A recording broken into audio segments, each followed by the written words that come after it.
Des clichés inédits de Mars. De magnifiques aurores boréales sur Saturne.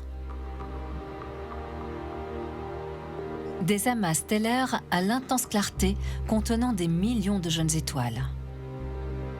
Des étoiles qui meurent majestueusement en relâchant leur enveloppe externe sous des formes variées, déchirées par la puissance de l'explosion, jusqu'à disparaître complètement. Toutes ces images ont été prises par le télescope spatial Hubble, envoyé en orbite autour de la Terre à la fin du siècle dernier. Et voici sans doute l'une des plus célèbres images prises par Hubble. Dans un coin de l'espace où l'on pensait qu'il n'y avait pas grand-chose à voir. Pourtant, le télescope y a découvert des milliers de galaxies situées à des milliards d'années-lumière. Au-delà, on ne voit plus rien. Est-ce parce que l'on est arrivé à l'extrémité de l'univers? Non, c'est tout simplement la limite des possibilités de Hubble. Pour aller plus loin, place à son successeur. Le télescope spatial James Webb.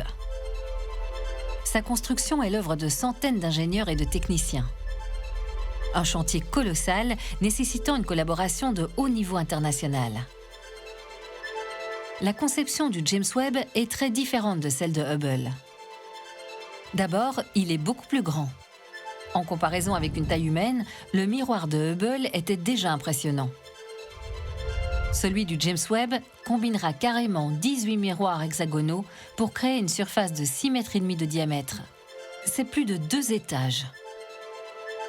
Au-delà de sa taille, l'autre différence, c'est que la tâche du nouveau télescope spatial est de travailler dans l'infrarouge, une fréquence invisible à l'œil humain, mais indispensable pour lui permettre de voir plus loin qu'Hubble. Pour comprendre, il faut se rappeler que notre univers est en expansion. Cela veut dire que les galaxies s'éloignent les unes des autres. Et la lumière qui se propage dans l'univers s'étire elle aussi.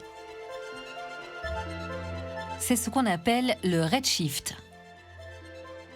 Le redshift provient de l'effet Doppler. On peut l'expérimenter dans la vie de tous les jours, quand on est sur le trottoir et qu'une ambulance passe devant nous. Quand elle se rapproche, le son de sa sirène nous semble relativement aigu. À partir du moment où elle passe devant nous et se met à s'éloigner, le son de sa sirène va nous apparaître plus grave. Ça concerne le domaine des ondes sonores. En ce qui concerne les ondes lumineuses, c'est exactement la même chose. Une source lumineuse, si elle s'éloigne de nous, va nous sembler plus rouge, c'est le redshift. En particulier, les galaxies qui ont été formées au tout début de l'univers s'éloignent de nous à grande vitesse et donc leur lumière est décalée dans l'infrarouge. Il n'y a que dans l'infrarouge qu'elles sont observables. La zone d'installation du James Webb est un point précis de l'espace, loin des perturbations générées par l'atmosphère terrestre. Les ingénieurs ont aussi eu l'idée de déployer une immense voile, permettant au télescope de se mettre à l'ombre du Soleil. À partir de là, le bras où se trouve le miroir secondaire peut se déplier, suivi de près par les miroirs hexagonaux. Le faisceau de lumière qui va frapper les hexagones va se concentrer au niveau du miroir secondaire, puis sera envoyé vers les instruments de mesure. Ils sont au nombre de 3. Le James Webb étant un projet international, chacune de ces caméras a été développée par une agence spatiale différente. La première par la NASA, la deuxième par l'agence canadienne, et la troisième a été conçue par l'ESA, notamment au Centre spatial de Liège. On y a élaboré une sorte de périscope qui sert à amener la lumière au cœur de la caméra. Mais quelles sont les principales missions d'un télescope comme le James Webb? Eh bien, par exemple, il est habilité à chercher s'il y a de la vie sur des planètes en dehors du système solaire. À l'Université de Liège, on repère et on étudie ces exoplanètes grâce à une technique déjà bien établie. On va regarder comment varie l'intensité lumineuse des étoiles.